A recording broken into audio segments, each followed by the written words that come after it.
Welcome back to the Deep Dive. It is Monday, February 2nd, 2026.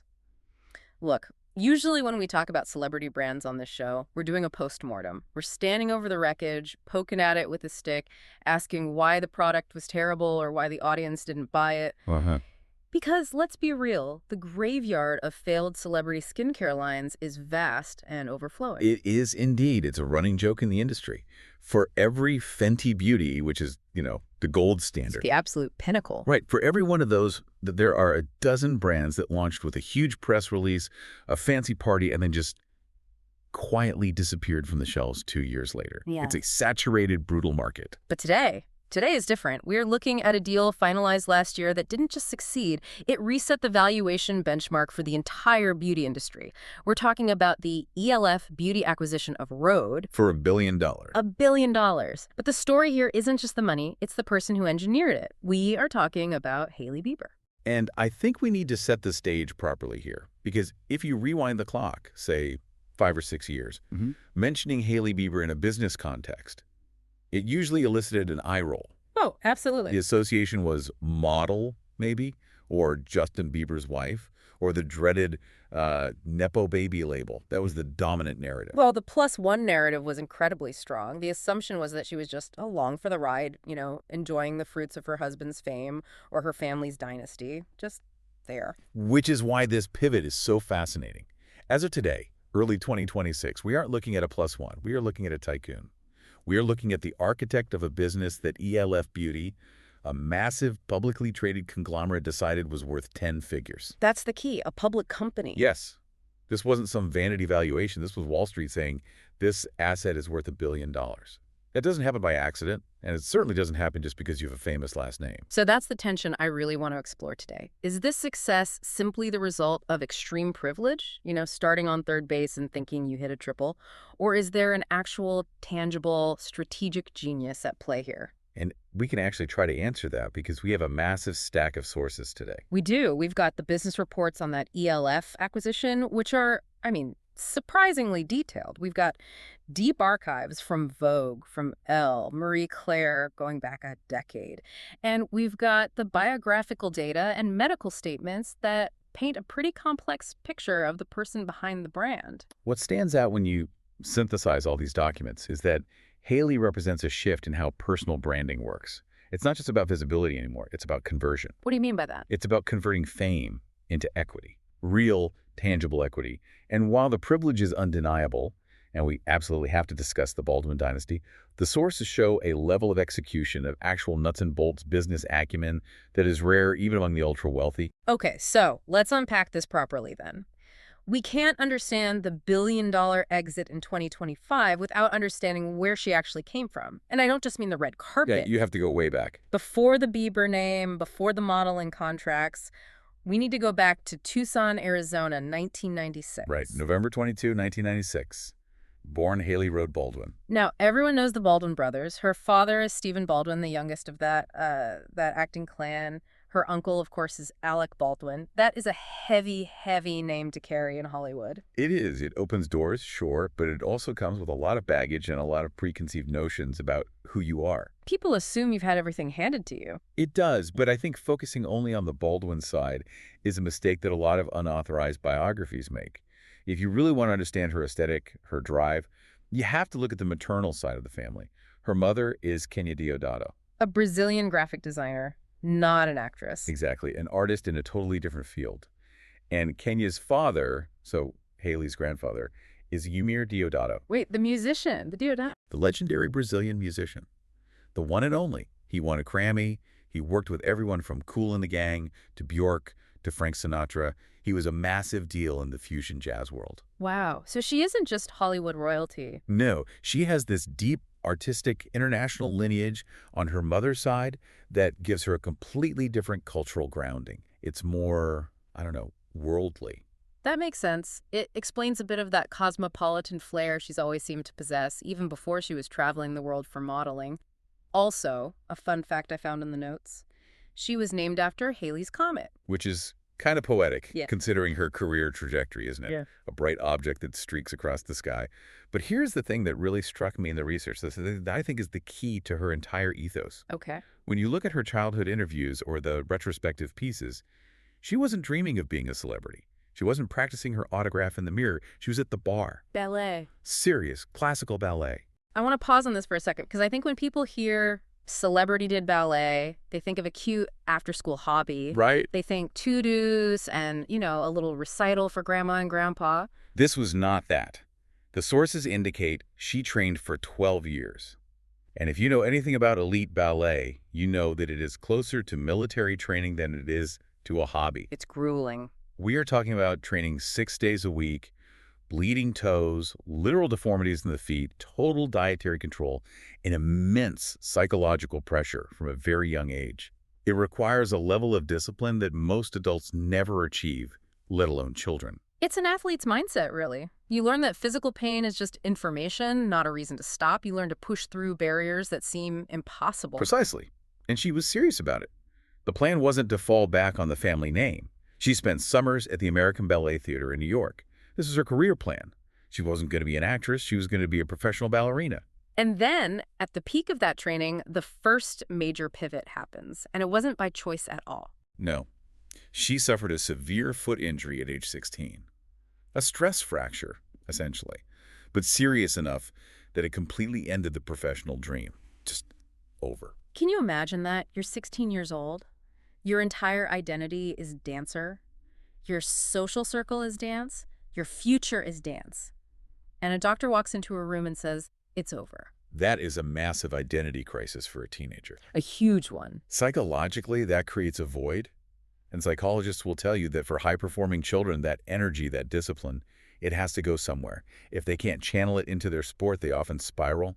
For Hailey, she had to find a new vessel for that discipline immediately. And because she was a Baldwin and because she was, undeniably striking, the door that opened was modeling. But notice how she approached it. This is so important. She didn't just rely on Uncle Alec making a phone call to a magazine.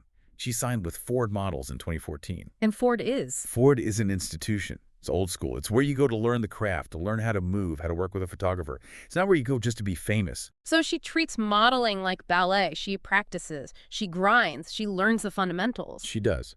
Her first commercial campaign was for French Connection in the winter of 2014. A pretty standard start. Then she makes her runway debut for Topshop and Sonia Rykiel.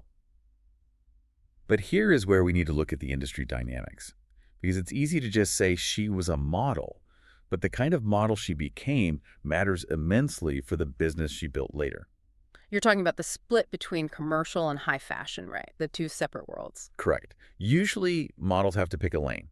You are either a commercial girl, you do catalogs, you sell jeans, you have a wholesome, approachable girl next door looks, think Sports Illustrated, or a Gap campaign. Right. Or you are high fashion. You are edgy, maybe a bit strange looking, you're gaunt, you walk for Prada and Balenciaga, but you don't necessarily sell massive amounts of product to middle America. And Hailey. Hailey managed to do something that is notoriously difficult. She straddled both worlds perfectly. How does she pull that off? Because those two worlds, they usually look down on each other. They do. Well, looking at the timeline, the big shift happens in March 2016. She leaves Ford and signs with IMG Models. Okay, and IMG is the heavy hitter. IMG is the top of the mountain. They represent the supers. That's the Giselle, Kate Moss, Gigi, and Bella Hadid level. It's a statement of intent. So that's her move into the high fashion space. Exactly. And when she is at IMG, you see the portfolio just explode. She is walking from Moschino alongside legends like Miranda Kerr and Alessandra Ambrosio. She's doing Dolce & Gabbana in Milan and e.l.f. in Paris. Those are high-prestige, credibility-building gigs. But she didn't stop selling denim. No, and that is the absolute genius of it. Yeah. While she is walking for e.l.f. in Paris, a very exclusive couture environment, she's also shooting campaigns for Guess, for UGG, for H&M's Coachella line. The most commercial of the commercial brands. Totally. And then she becomes the face of Levi's in 2019 and Bare Minerals in 2018. She never abandoned that commercial appeal. So if I'm understanding this correctly, she was basically building a personal brand that was aspirational enough for the fashion snobs in Paris, but still approachable enough for the girl at the mall in Ohio buying a new pair of jeans. That is the perfect summary. And that masstige positioning, mass market, plus prestige is exactly what Rhode, the brand, would eventually become. She was A/B testing her own brand appeal for 5 years before she ever sold a single bottle of peptide glazing fluid. Which brings us to the main event. We have to talk about Rhode because, in 2022 when she launched this, the world was absolutely drowning in celebrity skincare. Oh, the fatigue was so real. You had Brad Pitt releasing skincare made from grapes. You had Travis Barker. It felt like every celebrity with a pulse was launching a moisturizer. It felt like a cash grab. The skepticism was incredibly high. Through the roof. I remember the headlines. Does the world really need another celebrity moisturizer? So, June 15th, 2022, Rhode launches, named after her middle name. And despite all that cynicism, something clicked. The product clicked.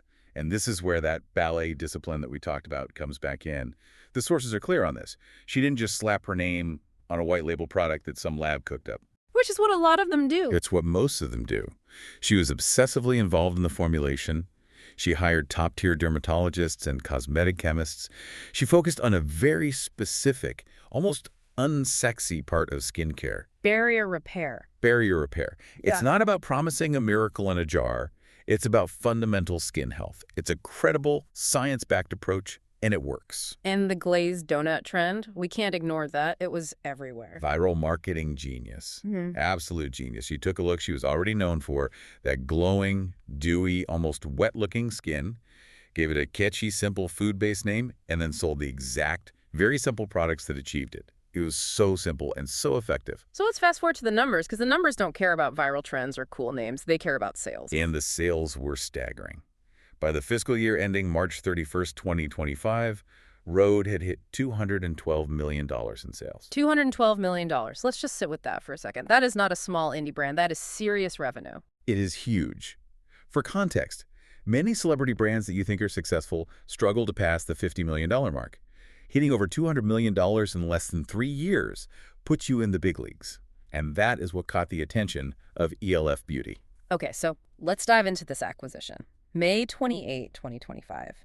e.l.f. Beauty acquires Rhode for $1 billion. But I want to play devil's advocate here for a minute. Please do. e.l.f. is known for affordable dupes. Cheap, good makeup, the $6 concealer that everyone loves. Rhode is more expensive. It has this luxury aesthetic. Why does e.l.f. spend $1 billion on this? It seems like an odd fit. It's all about portfolio diversity. Look, e.l.f. absolutely dominates the mass market, the $6 mascara, but they needed a foothold in the prestige or masstige skincare category. It's a different consumer. A consumer with more money to spend. Exactly. They saw that Hailey had captured Gen Z and millennials in a way that the legacy brands, like, say, an Estee Lauder, were really struggling to do. So they weren't just buying the $212 million in revenue, they were buying the cultural relevance. They were buying a direct line to a younger demographic. And the deal structure itself is fascinating. It's not just a giant wire transfer for $1 billion, is it? No, and this is where we see how smart the e.l.f. executives are. They're protecting themselves. The deal was structured as $600 million in cash up front. Okay, a huge payday. A life-changing amount of money. Yeah. Then, $200 million in e.l.f. stock. But the final $200 million is something called an earnout. Okay, unpack earnout for us, because that sounds like a trap. It's essentially a pair of golden handcuffs. That last $200 million is only payable over the next 3 years, so between 2025 and 2028, and it is contingent on Rhode hitting specific aggressive growth targets. So if the brand flops next year, or if sales stagnate, she loses out on potentially $200 million. Precisely. e.l.f. is smart. They know that the brand is Hailey. If she gets bored and walks away, or if she stops posting about it on TikTok, the value plummets. This deal structure forces her to stay locked in, focused, and incentivized until 2028. It keeps the founder invested. And she's not just a figurehead now, right? She has a real title. A very real title. She is the Chief Creative Officer and Head of Innovation for Rhode, and uniquely, she is now also a strategic beauty advisor to the parent company, e.l.f. as a whole. Wow. So she's helping guide strategy for a multi-billion-dollar public company. That is a wild, wild ascent, from being the face of a campaign to being in the boardroom advising on corporate strategy. But it wasn't all smooth sailing to get here. We have to mention the lawsuit. The trademark battle, yes. Yeah. A big bump in the road right at the start. Right after the launch in 2022, she gets sued. She was sued by a fashion company called Rhode, spelled the same, but in all caps. It was founded by two women who had built a successful clothing brand for years. They sued for trademark infringement, arguing that Hailey's massive celebrity brand would completely drown them out in the market. And honestly, you can see their point. They had a point. They absolutely did. When a celebrity of her magnitude enters a room, they suck up all the oxygen. If you Google Rhode now, you find Hailey Bieber, not the fashion brand. It was a classic David and Goliath situation, but this time, Hailey was Goliath. The courts eventually allowed her to proceed with the name, but it was a rocky, messy start. It showed that having a famous name makes you a target just as much as it gives you a boost. It's interesting you mention the name again because that brings me to another crucial piece of the puzzle. The name Hailey Bieber itself. The intellectual property. Right. We tend to think of marriage as a romantic union, but in the celebrity world, it's also a brand merger. It's a business transaction in a way. 100%. She applied to trademark the name Hailey Bieber for commercial purposes in 2018, right around the time of the marriage. And that was a critical, forward-thinking business move. Look, Hailey Baldwin is a famous name in certain circles, but Hailey Bieber, that is global superstardom. That is a name that resonates in markets in Asia, in South America, where Baldwin might not mean as much. It's a globally recognized asset. It is. By locking down that trademark for clothing and beauty products, she was securing the core asset that she would eventually monetize with Rhode. It was a chess move. But she didn't just sit on the name. She worked on her media presence. I feel like people forget she was a TV host for a while. She was. And this was crucial training for what was to come.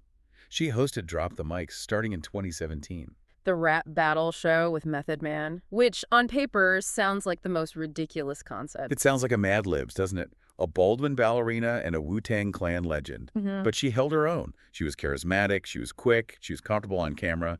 She also hosted the MTV EMAs in 2015 and the iHeartRadio Awards in Canada.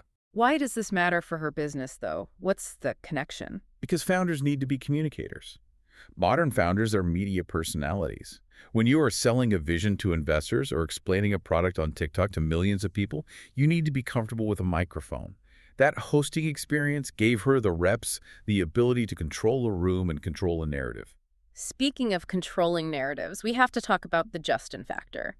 You can't tell the Hailey story without the Justin story. You really can't. It's the elephant in the room for her entire career. So let's just look at the timeline. They date briefly back in 2015, 2016. It ends. Then in June 2018, they reconcile. And the speed, I mean, it was absolute whiplash for the public. It was warp speed. They get back together in June. They're engaged in July 2018. They're married at a courthouse in New York in November 2018. It was incredibly fast. And I remember the public reaction was, it was not kind, to put it mildly. It was vicious. You have to remember, the Jelena fan base, the fans of Justin and his previous girlfriend, Selena Gomez, was massive and intensely loyal. To them, Hailey was the interloper. She walked into a hurricane of online hate. That level of scrutiny, of daily, hourly negativity, it could have crushed someone. It could have, and she has admitted in interviews that it almost did. But I think this is where their shared faith comes into the story. They both attend Church Home, which is this very popular evangelical, celebrity-friendly church. Right, the one run by Pastor Judah Smith. Yes, and reading the interviews with both of them, it seems that their shared faith was the anchor in that storm. It gave them a shared language and a shared community that was separate from the Hollywood industry.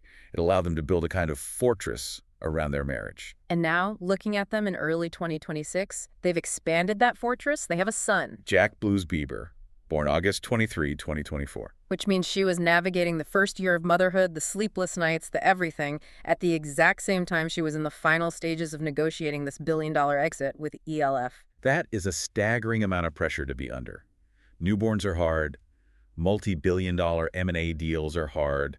Doing both simultaneously. That requires a support system and an incredible, almost inhuman amount of focus. And probably a lot of sleepless nights in La Quinta, California. Right. They moved. They left that secluded lake house they had in Ontario, Canada, and settled in La Quinta, which is near Palm Springs. Why La Quinta? Of all places, why not Beverly Hills or Malibu like everyone else? Privacy. La Quinta is a wealthy enclave. It's quiet. It's in the desert. It's close enough to LA for a meeting when you need it, but it's far enough away that the paparazzi aren't camped on your lawn 24/7.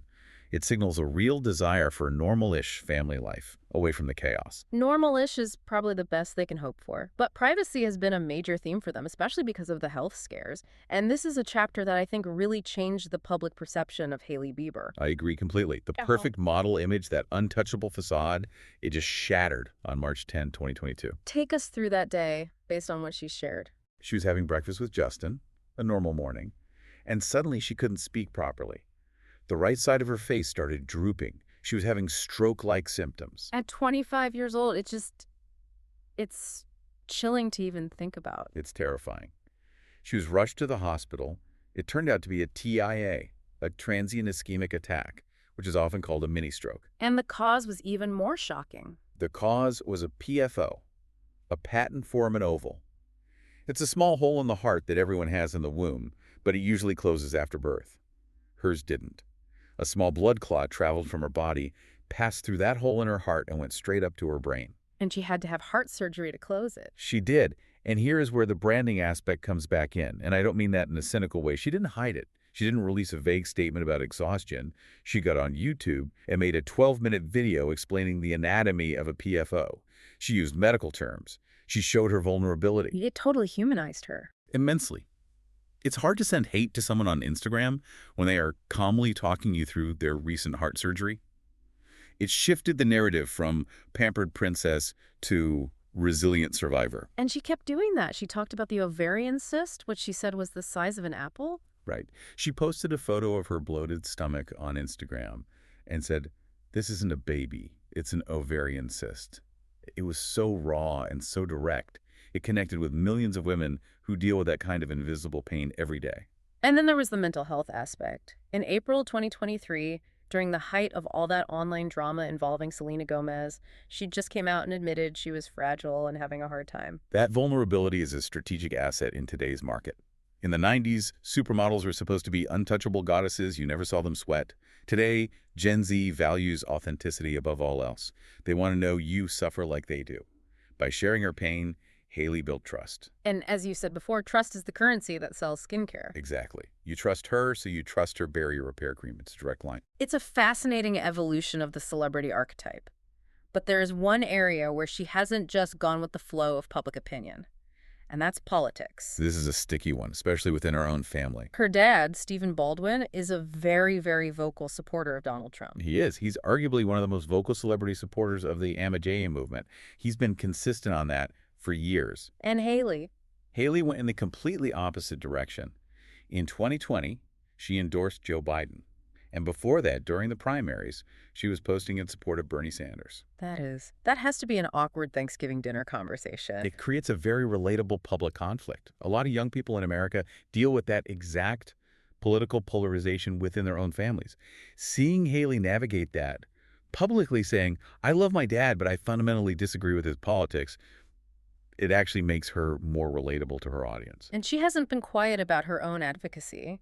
She's taken some real stands. No. When Roe v. Wade was overturned in 2022, she didn't just post a broken heart emoji and move on. She called it an extreme loss, and a loss for every woman in this country. She even signed her name to that full-page "Bands Off Our Bodies" ad in the New York Times in May 2022. Which is a risk. Republicans buy skincare, too. The old-school business advice is to always stay neutral. Republicans buy sneakers, too, as Michael Jordan famously or allegedly said. Exactly. But Hailey and her team made a calculation. They calculated that her core demographic young women cared more about her taking a principled stand than they did about neutrality. And looking at the sales numbers that followed, it seems she was right. It really is a complex picture when you lay it all out. We have the ballerina discipline forged in childhood. We have the nepotism launch pad of the Baldwin name. We have the savvy maneuvering between commercial and high fashion modeling. We have the trauma of the health scares. And finally, the flawless business execution of Rhode. It's the perfect storm. She took the cards she was dealt, and yes, she was dealt a very, very good hand. Let's be clear about that. But she played them with the skill and foresight of a poker pro. She didn't just coast. So we've arrived at the present. It's early 2026. Rhode is now a billion-dollar brand owned by e.l.f. Hailey is a C-suite executive and a strategic advisor. She's a mother. Where does this go from here? What's the next act? Well, this raises the question I've been thinking about all week while going through these sources. The one big provocative thought. Let's hear it. We know about the earnout. She is financially and contractually locked into this business until at least 2028. In that time, she is gaining invaluable corporate governance experience at a public company. She is building a fortune that is entirely independent of her husband's music royalties. Right, her own empire. Meanwhile, Justin Bieber hasn't toured in years. He sold his music catalog rights for a huge sum, which is often a move artists make when they're stepping back. He seems to be, prioritizing his health and his family. He is stepping back from the spotlight. Hailey is stepping up into a different kind of spotlight. Are you suggesting what I think you're suggesting? I'm asking the question, are we moving toward a world where the power dynamic in that relationship completely flips? Where Hailey Bieber is no longer defined as Justin Bieber's wife, but Justin Bieber becomes known primarily as the husband of the billionaire mogul Hailey Bieber. The ultimate pivot, from being seen as the plus one to being the one. It's not just possible. Looking at the trajectory of both of their careers right now, I would argue it's probable. Her star in the business world is rising, just as his in the pop world seems to be setting. That is a wild thought to leave our listeners with, the complete eclipse of the pop star by the entrepreneur. It's the new American dream, in a way. Well, that is all we have time for today on this deep dive into the business, the brand, and the life of Hailey Bieber, a billion-dollar story that started at a ballet bar in Arizona. It's been a fascinating ride to unpack. Stay curious, everyone. We'll catch you on the next deep dive.